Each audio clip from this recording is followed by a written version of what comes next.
everybody. We struggled with technical difficulties here, and are now hoping we're streaming on LinkedIn. If anyone is following us on LinkedIn right now, pop a note in the comments just to let us know that you see it. Oh, you know what's really funny? The previous one is showing up on LinkedIn now as previous post. Yeah. We'll get 2 posts out of it. There you go. All right. But I am not seeing. Let me see if we have a new one showing up. What is going on here? We're live. Looks like we're live.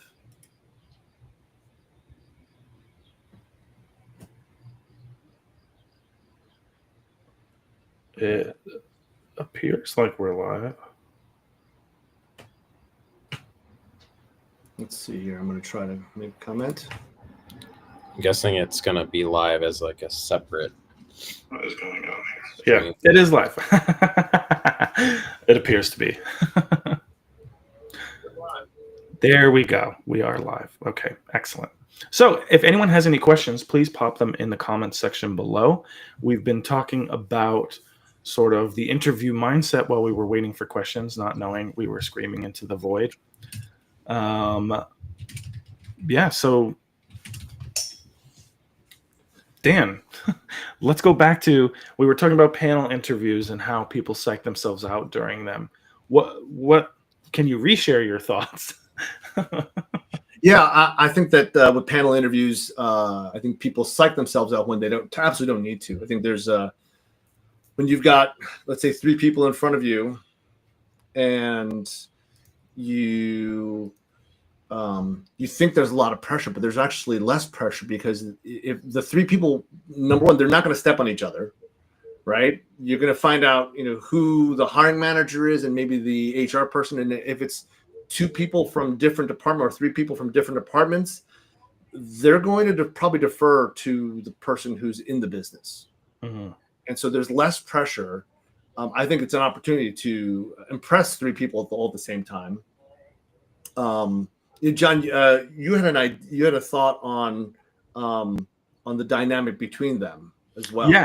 Yeah. So in terms of, I think what you would see with a panel interview, a lot of times we hate them because we feel like there's more judges, right, and not less. However, panel interviews are great sometimes because they will talk about the conversation and check each other's biases during post conversation, and say, I really didn't see it that way, and at the very least, if they're still unsure, are more likely to come back and say, what, let's vet this out better. So I think there's a lot of opportunity for good to come out of a panel interview compared to a one-on-one where no one's there to check an individual's bias. Yeah, and also if they're going to be peers, right? If they're not, let's say, your manager and the HR person, they're going to be your peers. You can get really good inside baseball, right? Mm-hmm. On what the day-to-day looks like, what what the culture's like. You'll instead of from like an HR person, right? Mm. The culture really, the culture comments really come out from peers, right? And what to expect. What are some of the KPIs that you'll be faced with? Mm-hmm. What the day-to-day looks like. So I think panel interviews are just fine, and ultimately it's just a sales call. Yeah. Right? We also talked a lot about just psyching yourself out for a lot of these types of things, like going to networking events and going to karaoke. It's like the better prepared you are, the more comfortable you are. And the only other situation that I find people engage in, even when they feel somewhat comfortable, it's always that performance anxiety, one, and then the second is just sort of creating an unnecessary power dynamic in the conversation by allowing these people to feel like they're the only ones with a decision. Right. Aaron, you've been in front of panel interviews, right? Yeah, we talked. I've been in front of one that was 13 and one that was 11, both in person. And A trick with those that I learned the hard way: bring a piece of paper, and as you're sitting at obviously a large table to have that many people there, I would make little chair diagrams and put down their name and what they did, because when they do the initial intro, by the time you're on the 12th or 13th person, what was the sixth lady's name? What department was she from? And I figured, if nothing else, no one in the interview, no other candidates were going to have all the names and roles down. But I had this little sheet in front of me that diagrammed the table. On Zoom, that's different because you got the name in the bottom corner of the screen. But still, even what does Susie do? Because it probably doesn't say Susie HR director or Mike head of sales. So you could at least make a note of that. And I think a big thing with the huge group that I talked about was getting a look behind the curtain of power dynamics. So just like Dan said, the peers can give you the culture inside baseball, like the behind the scenes. When you get 10, 12, 13 people on the committee, you can see who's really running this, who's really making the decision, not just because it affects you as the potential hire, but also how that organization operates. Because we've all been in organizations where the chart says this is how decisions are made and this is the hierarchy, and someone always has what we call soft power. Like on the org chart, they shouldn't make that decision, but they do for whatever reason. And on the big interview teams, you can start to see who has that soft power in the organization. Want to shout out to Karen for joining. Thank you so much for being here. Always a pleasure to see you out there. Awesome. And sorry we started late. We accidentally didn't share it to LinkedIn, and we don't know why. So, we're trying a new platform now. That's why we have the Yes. millennial tech helper John in the middle of the screen, so that he can help us figure these things out. Now you're acting like you're older than me, Aaron, even though you're younger than me. Any questions at all, please comment your questions. We will answer them. Could be about job search, interviewing, LinkedIn, resumes, just anything that you need to know. So the another thing that people psych themselves out. Brian Volano, hi, thanks for doing this. Yep, thank you for being here. We are here to help. Another thing that people think about, with the pressure of interviews, right? They really have to nail it, right? They really have to nail it. Well, ultimately, you just have to get to the next round, right? You got to make one more step in the process, and it's just a business meeting. It's just supply and demand, and if you can work it so that their demand continues, that's great. And you just got to talk about what you can do, what you can deliver, what you can bring. Aaron, I like the move to the outdoor scene there. In honor of the first one, when I was up in Glacier Park with the real background but the bad service, now I can have the good service but the fake background. As we lose John. Yeah. So tell me what's on. What are you seeing these days, as far as you being in the education area? What are you seeing the trends? As far as are there educators that are thinking about pivoting? I think a lot of people are forced to pivot. But I'm not familiar with the education industry. Yeah, well, it's maybe the only one I'm really familiar with. So what I see is there's a shortage, a huge shortage, especially with teachers. The other one that's becoming more of a talking point is a shortage of administrators. So it's not just that, entry level positions, but even what would be like a manager position in the corporate world. And people are starting to realize the path we're on is not sustainable. Like if this trend continues, there's going to be so many open positions getting no applicants that they're going to have to cut programs, or rural schools trying to find like a music, a choir, one of those specialty teachers will have to just say, we don't teach music here. We couldn't find somebody. But weirdly, at the same time, there has never been a bigger percentage of people who want out. So of teachers that are currently employed in education saying, if I could find something, if I knew what that pivot would be that I could get out of education into something else, I would take it. And so it seems like there's a lot of people that feel stuck, or I guess I'll just have to count the days till my retirement or my pension number kicks in. And teachers struggle with, what could I do besides teaching?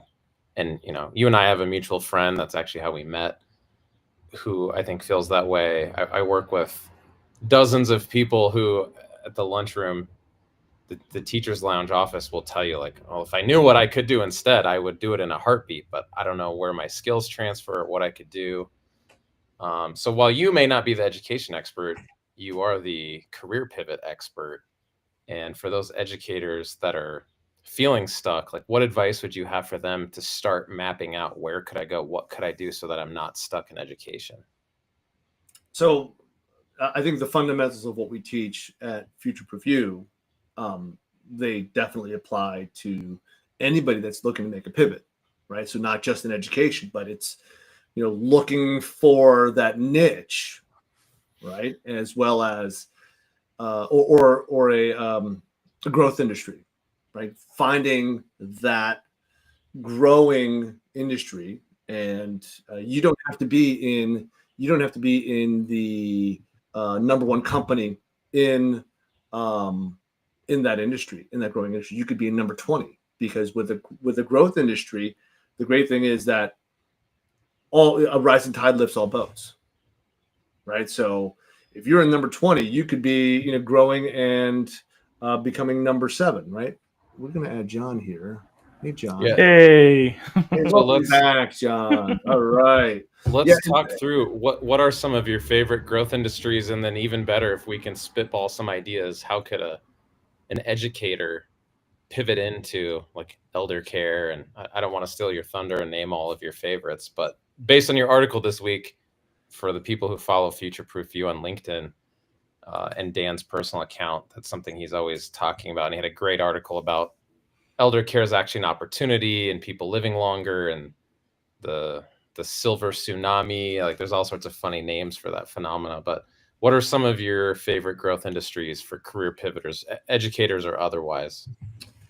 Well, I mean, I think elder care is one of the greatest. I mean, that silver tsunami, right, that you mentioned, right? It's a runaway freight train, right? And so I looked at the demographics, right, and saw, wow, there's this huge population that needs to be serviced, right? And at the same time, birth rates are declining, but life expectancies are increasing rapidly.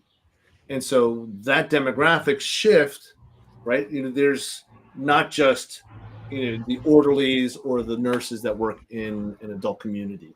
It's not just them. It's all of the parallel industries that service that industry. And it could be, I'll just bring up the list that I created. It could be fitness instructors, right? So fitness and wellness. It could be PT, OT, right? Physical therapy, occupational therapy. All the health records, right? All the health records. Keeping all of that and keeping all of that straight is a massive challenge, right? Especially as people move, let's say, from one facility to another facility. Keeping all of the interactions between all the medications, all of that has to be tracked. Nutrition, right? Nutrition and dietitians, dietetics, like, that's a really great way. If you like cooking, right? I think it's a great, it's a non-work skill necessarily, right? And if you like cooking, I think that's a great place to be, right? Helping people with with their food and their intake, and how much that leads into wellness, right? And longevity. It's not just going to the gym and exercising. It's really what you eat. So let's many connect things. that to the So many educators. things. So many things to think about. So to connect it to the educator. Educators, what are they? They're natural born givers, right? So they're givers, and they're also project managers, and they herd cats, right? They're always herding cats. And so I think just running projects, being a project manager. I would also say that there's room for innovation too, and potentially new startups that could come of this. And while it's sometimes we struggle with, oh, how do we take a skill set that we have and then pivot? I think educators as lifelong learners also have the opportunity to quickly develop into something else because they have to learn their lessons before teaching them all the time. Yeah, teachers are the best learners. That's what's kind of ironic when they think, oh, I don't have any skills. I don't know what I could do. I don't know any other occupation that could figure out the new thing better and faster because we're so good at organizing knowledge and breaking it down and knowing how to memorize and apply things. I'll give an example with elder care. An educator who retired and said, well, I don't want to do nothing, went in and became a program director for a retirement home. Instead of lesson planning for high school history kids or elementary class of third graders, you essentially are doing projects with the people who live in the facility, and you're doing like crafts and games and teaching them some technology skills. It's almost the exact same job description. You just have different clientele. They're, gray haired and retired instead of sixth graders. Yeah, I totally see that. Right. They're program directors, and they could be gym teachers, right? Fitness instructors. I think that's, understanding the capabilities. So I think if you break down the skills, right, and this is what we teach, if you break down the skills of what you do, and then you can translate it to the industry you're targeting, right? In many ways, it's understanding the needs or the capabilities of your potential audience, and then figuring out the services that you can deliver to them, right, at a base level. What's another industry you like, Dan? And then let's try to map out some potential pivots for people. Wow, there's so many. Cybersecurity, I think, is a job forever. There's always going to be bad actors, always going to be jerks, and it's only going to get worse with AI. Right. I think live events, with AI, right? So everything's moving to AI. AI created content. Social media is, it takes up so much of people's lives. I think people are going to, want more human connection. So AI, with AI just exploding, I think the shift will run the other way to live events.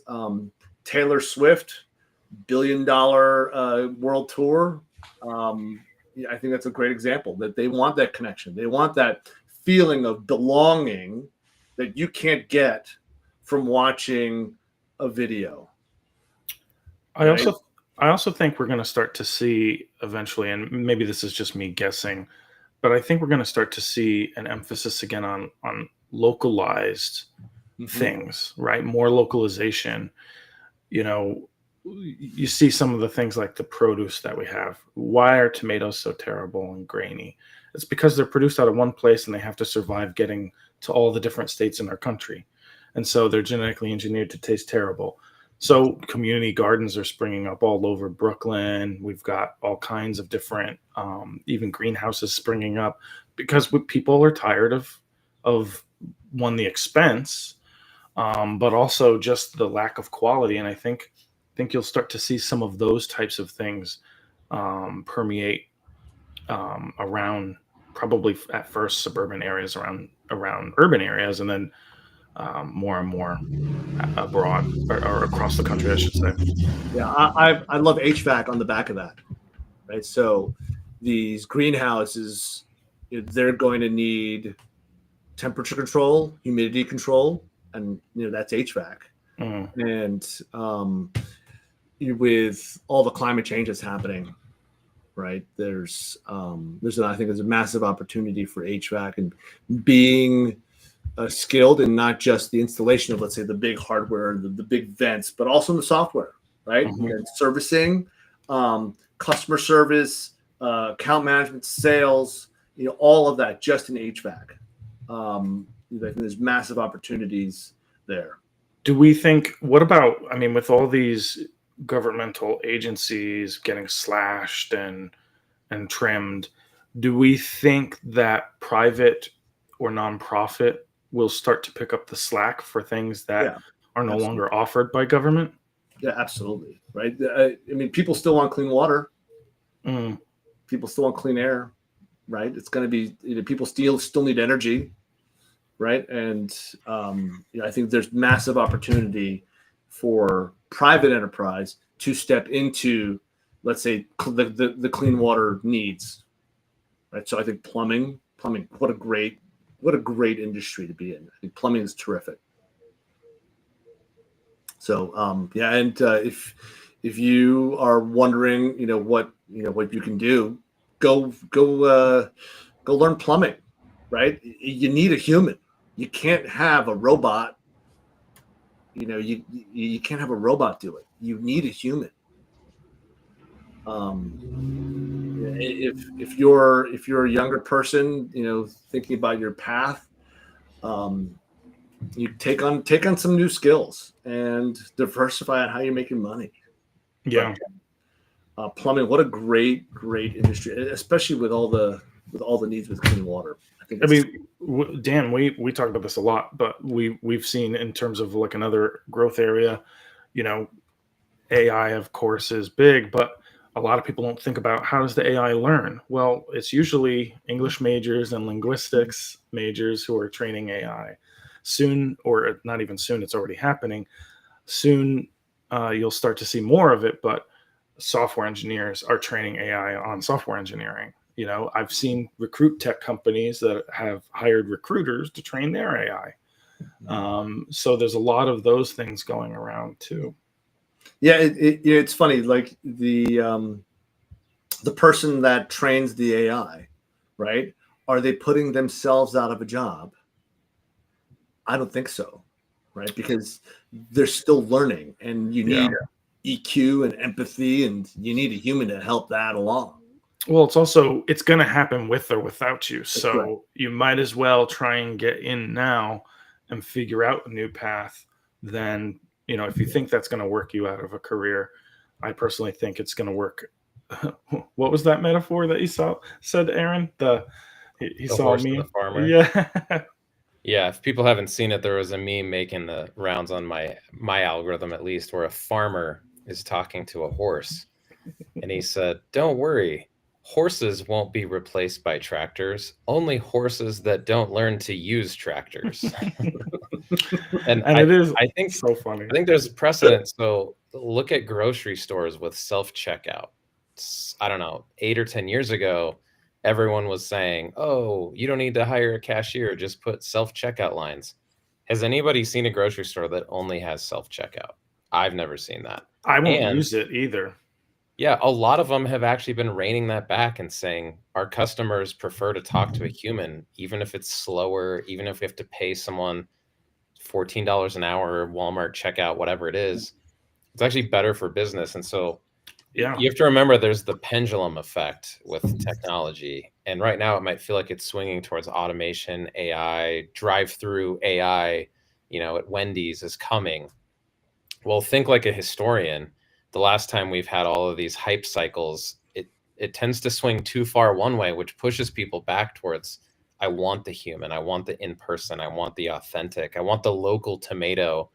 Maybe even if it costs more, just because I support a local farmer and it tastes better and it has fewer chemicals in it or whatever. So even if it's swinging towards AI, I think the two best bets actually are become the AI person for your niche. John is a great example of that for his company. They even made memes about him and bringing Today, AI no in. less. But you could also go the exact opposite. Go for the handcrafted, artisanal version. Like, we're the recruiting firm that doesn't use AI to do anything. Now, that may not be the biggest market right now, but I also think you can stand out from your competition where every product is now AI powered, you Mm, know, whatever, unnecessarily just to say they have AI, that you could actually go the other way. And there have been a few companies. Procreate is an app on iPad. It's kind of like a competitor to Photoshop. And their CEO famously said, "I hate AI. We're not going to use generative AI ever in any feature on our platform." And that's going to win people over, and you can carve out a niche for yourself by going against the grain. And when the pendulum swings back, because it always does, you will be better positioned to capitalize on it. that's a great point. For anyone who's just joining us, if you have any questions at all, please drop it in the comments. We've got about 15 minutes left of our stream. Sorry we started late by accident. I had something I was going to say and I completely forgot what it was. Well, I'd love to dig in a little more on the human aspect, right? And Oh, I remember now. oh, go ahead, John. It plays into the human aspect. Yeah. We were going back to grocery stores. One of the most successful grocery stores that never put self-checkout, and that's Trader Joe's. Yeah. And the reason being that they rely on their team members, first of all, to create an experience. And also, their team members will make recommendations. Oh, if you like that, you would love this. Yes. And it just is a great experience. It also, they're always busy. Here in New York, the lines wrap out the door, but they move quick. And I don't think self-checkout is a quick or efficient process for more than a couple items. Agreed. And also the way that they have their colorful shirts, right? Usually the Hawaiian shirt, right? Yep. That instantly creates the multiple colors hitting your eyeballs, right? I mean, it's going to create a positive experience. My brother-in-law has a golf shirt that looks like a Trader Joe's shirt, and I'm like, "Oh, did you just get back from your shift or what? Did you bring me any cookies?" But it's a good example, right, of like that branding, right? That they're restocking while you're shopping, and you can ask somebody a question like, "Hey, where's the whatever? Where's the pizza dough?" And they'll stop exactly what they're doing, and they will walk you all the way over there, right? That experience, that human connection, is so important. There's other things about them that are fascinating too. I didn't realize they hide. I forgot what they hide, but they hide something for kids in the store, and if you find them, like a stuffed animal. Yeah. And then they also, anything you want to try, you can ask to try. I did not know that. I didn't know it either. That's cool. Yeah. They will open up a package and let you try it. That's terrific. Wow. Awesome. I learned something new today about Trader Joe's. I will have to experiment with it. Hey, I'd like to try this rosé wine. Oh, I forget some people have the $2 Chuck stores. We don't have one anymore in New York. They got rid of it. Yeah. So the human element, I think we're talking about that, right? The pendulum swinging back. We've talked about all the different roles and industries that require a human. I think if you can tackle that ahead of while everybody's running towards AI, if you can go the other way and be more human, I think there's an opportunity there for everybody. Yeah. What are some of the picks and shovels of the AI trend and movements? If people go, well, I'm not an ML engineer, I'm not an AI researcher that's going to get paid $100 million from Meta, but what's a tangential or connected industry or skill set or something? Because you guys have hired a bunch of roles for AI companies, and they're not all engineering or AI trainers. What are some of the picks and the shovels of the AI gold rush, so to speak? I mean, I for instance, am working on a marketing search right now for an AI company, and that person needs to understand AI services and AI tech. It's everywhere throughout companies. Another client of mine has software that is introducing agentic AI, and they're looking for a product person who understands agentic AI to implement it across all of their feature sets. wherever possible. And so, there's certainly tech roles that require AI expertise. And, I'm sure there's plenty of naysayers that are like, I don't want to work with AI, that probably should be learning it in order to be able to better position themselves in the future. Project managers, right? So helping product teams or teams that are building tech, helping keep them on time, right? So project managers, maybe if you're a scrum master, right? So helping helping all of the different teams that are creating and building the tech, keep them on time. That's a real job. It's a great job. I think it takes a very organized person to actually make sure that things happen on time. Yeah. Nudging them the right way, nudging them with empathy and understanding of maybe the potential blockers that they're experiencing. Oh, you know what? Let me, the project manager, go help remove that obstacle for you. Yeah, I actually spoke with somebody recently who they're in a tech company that has tons of AI models, but they were implementing agentic AI for in-house use for their customer support team. Okay. Right. So that, and again, customer support, something that AI has disrupted with chatbots and things, but he's been going a level further where the agents are helping the customer support people have better results through, a knowledge base, through analyzing all of the customer support tickets that they've had in the past. So you really think about, oh, this is disrupting a lot of different things and in ways that we never thought of. Same thing, I spoke with a product manager who not just knows AI from here's how we implement it with a product, but also how do we improve our writing of our user stories? How do we improve our project and product management practices and operations through AI, whether it's agentic or some other version? Need a human for those things. I'll add one too, with Dan already mentioning IT and cybersecurity. With the rise of these vibe coding apps and how anyone really is a developer, if you can write a prompt, you can build a web app or a mobile app. Replit, which just announced yesterday that all Microsoft employees get access to their tool. It's like agentic coding tool, basically vibe coding is the nickname. But think about how many people are going to be creating new tools internally for their business that know nothing about security and databases and what's happening on the back end. And talking to a few people, I have a friend who has an IT services company, and the business model is basically, oh, we see you have this new web app and we can see your API keys. Like basically you have these data concerns that we can tell because you put it on the internet. Want to hire us to fix it, or want to hire us to train your people on how to secure things before you put them out on the internet? And people don't think about this with these things being so much more accessible. Like I can go make an app in 30 minutes on my phone, but I probably don't know how to make it secure and how to safeguard my customers' data and their accounts and their passwords. If you know how to do that, there's a huge opportunity. And if you're looking for what's a skill that's not going to get automated by AI, like if I went and studied it for 6 months or a year, I could find a job that hasn't been replaced by AI. I think cybersecurity is huge. And to connect that to the education space, the College Board, which does the standardized testing, like they write the SAT and they do these AP exams so you can get college credits. Traditionally, they've all been academic subjects like AP English, AP European history, etc. They are adding AP cybersecurity.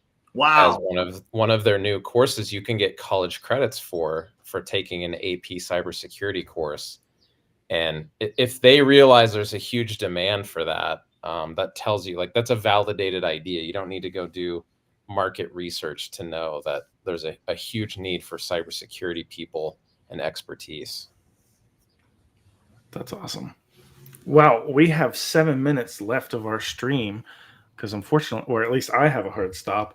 But if anyone has any last minute questions, please drop them in the comments below and we will answer them. So I've been speaking to some people recently that they're feeling stuck and they're uninspired, right? They do see all of the trends going towards these high tech industries, but the Aaron, your just recent story about somebody helping out with the cybersecurity just on their phone, right? I think if you can understand how to protect your phone, you can teach other people, right? And we all know that the older generation gets frequently targeted by scams. I think that's a job that really requires a human with empathy and kindness, right? And EQ to understand what are the problems and maybe you shouldn't have that app that's on your phone, that's probably just scouring your your data, right? And do you really need that game on your phone? Well, and like here's a good one for people. When you go to sign up for a new service on a website, what's the difference between making an account there where you put in your email and pick a password versus saying I want to log in with my Google account? That's right. What's the difference there, and what should I do as the user? A good example of connecting these back to the educator pivot, Dan, I have a friend who is kind of like a facilitator, like a coach of teachers. And the IT department came up with this training series of videos on like cybersecurity principles for our organization. So this could be anyone, doesn't have to be a school district. And when the IT people make the training material, it is, no offense to IT people listening on the stream, but dry and lacking a human touch. And they came to her and they're like, no one is finishing the training video. We're getting bad feedback. And her thing was like, well, I'm not an IT person. I don't know cybersecurity. And they go, yeah, well, engaging content, teaching, pedagogy. Could you take the IT department's super dry training thing, chop it up, condense it, and put a human touch on it so people will actually do the dang training? Because we do have a big problem with cybersecurity and phishing and all of this in our school district. And so here's this lady that knows nothing about IT and cybersecurity that's like delivering the cybersecurity training because she didn't need to know the content. They already had that down. So you can always find those. Like, I am sure there are IT training products that big companies will sell to a startup and an organization. And you could go in and say, that looks dry and boring, want a human touch. Like, want to make that a good lesson plan. That's something teachers are experts at. Yeah. So there's always a way. You just have to start to think, how could I fit and what does my skill set look like outside of the classroom? Yep. That's great. Well, we have no further questions and we are running out of time at a fast pace here. So this has been FutureProof You, our website for more of our content. We have tons of free content, paid content, live courses, downloadables. It's futureproof-u.com. Feel free to connect with any of us if you have any questions outside of this format. And we look forward to seeing you the next time. I've been John Lovick. Thank you for joining. Dan Yu. Aaron McKelkey. And Aaron McKelkey. I wish I was on my Mac, but I'm not. Yeah.